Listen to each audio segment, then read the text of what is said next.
그럼 지금부터 간략하게 살펴보겠습니다. 5위는 프랑스 까크 40입니다. 지난주 프랑스 까크 40 지수는 7,541.36포인트로 63.58포인트 0.85% 상승하며 마감했습니다. 하지만 5일선과 21선의 데드크로스가 발생하며 단기적으로 추가 하락 가능성을 시사하고 있습니다.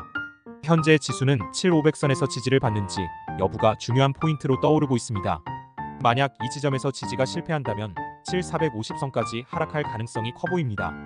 외국인 투자자들이 최근 풋옵션을 대량 매수하며 하락에 대비하고 있는 상황도 부담으로 작용하고 있습니다. MACD와 스토캐스틱 지표 또한 하락 신호를 보내고 있어 단기 약세장이 펼쳐질 가능성이 높습니다. 특히 외국인 매매 동향을 살펴보면 콜옵션보다 풋옵션 매수세가 강하게 나타나며 향후 추가 하락 가능성에 대한 대비를 강화하는 모습입니다. 향후 시장은 7,500선에서의 반등 여부에 따라 방향성이 결정될 전망입니다. 단기적인 하락에 주의하며 대응 전략을 철저히 준비해야 할 시점입니다. 4위는 독일 닥스 지수입니다. 지난주 독일 닥스 지수는 19,120.93포인트로 105.52포인트 0.55% 상승하며 마감했습니다. 하지만 차트에서 보여지는 기술적 지표들은 단기 조정 가능성을 경고하고 있습니다. 5일선 19,254점 이상과 21선 19,000.36이 아직 정배열 상태를 유지하고 있지만 단기적으로 과매수 상태가 지속되며 가격이 하락 압력을 받을 가능성이 커 보입니다. 특히 최근 19,491.93포인트의 고점을 기록한 후 하락세로 전환되면서 5일선을 하향 이탈한 상황입니다. MACD는 여전히 양의 값을 유지하고 있지만 시그널선과의 간격이 좁아지고 있으며 스토캐스틱 오실레이터 또한 과매도 구간에 근접해 있어 단기적인 반등의 기회가 있을 수 있음을 시사합니다. 외국인 투자자들은 최근 매도세를 강화하는 모습입니다. 풋옵션 매수 비중이 커지며 하락을 대비하는 움직임이 감지되고 있어 향후 추가 조정에 대한 대비가 필요해 보입니다. 향후 닥스 지수는 18,800포인트 지지 여부가 중요하며 상단 저항선 19,250포인트 돌파 시 다시 상승세로 전환될 수 있지만 단기적으로는 조정 국면에 대비해야 할 시점입니다. 3위는 일본 니케이 225 지수입니다. 지난주 일본 니케이 225 지수는 38,635.62포인트로 83.56포인트 0.2% 상승하며 마감했습니다. 그러나 현재 차트와 기술적 지표들을 종합해볼 때 단기적인 조정 가능성에 대한 경고가 나오고 있습니다. 5일선 38,922.35와 21선 38,267.12가 정배열을 유지하고 있지만 5일선이 하락세로 전환되며 단기적으로 가격 하락 압력을 받고 있습니다. 특히 최근 42,426.77포인트의 고점 7월 11일 기록을 넘지 못한 채 저항을 받고 있으며 이로 인해 조정 가능성이 커 보입니다. MACD는 여전히 양의 값을 유지하고 있지만 시그널선과의 간격이 좁아지며 하락 전환 가능성이 높아지고 있습니다.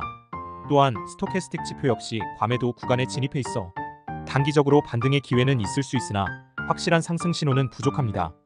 외국인 매매 동향을 보면 풋옵션의 매수 비중이 높아지며 하락에 대비하는 모습이 두드러지고 있습니다. 이는 니케이 지수가 단기적으로 38,000포인트 지지 여부가 중요한 상황임을 의미합니다. 상단 저항선 39,000포인트 돌파 시 다시 상승세로 전환될 수 있지만 단기적으로는 추가 조정에 대비할 필요가 있습니다. 2위는 상하이 종합지수입니다. 지난주 상하이 종합지수는 3,336.50포인트, 248.97포인트 8.06% 급등하며 강력한 반등을 이어갔습니다.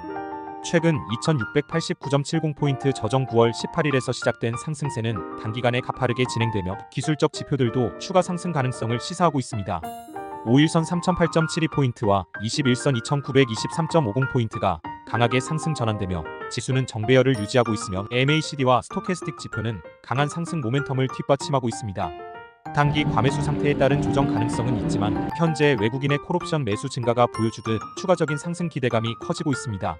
3,300포인트가 중요한 지지선으로 작용할 것으로 보이며 이 선을 지킬 경우 3,400에서 3,450포인트를 목표로 한 추가 상승이 가능할 전망입니다. 외국인 투자자들의 매수세가 유지되며 상하이 시장의 낙관적 분위기를 이끌고 있습니다. 1위는 S&P 500 지수입니다.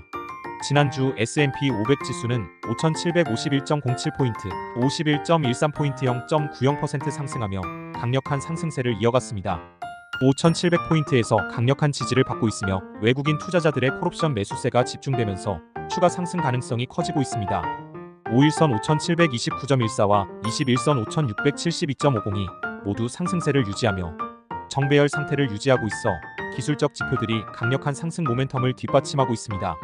MACD 지표는 양호한 상승 흐름을 보여주고 있으며 스토캐스틱도 과매수 구간에 진입했지만 상승 여력은 여전히 충분합니다. 단기적으로 5,800포인트 돌파 가능성이 높으며 5,700포인트가 주요 지지선으로 작용할 것으로 보입니다. 외국인의 매수세가 유지되는 한 상방 목표는 5,850에서 5,900포인트로 설정될 수 있습니다.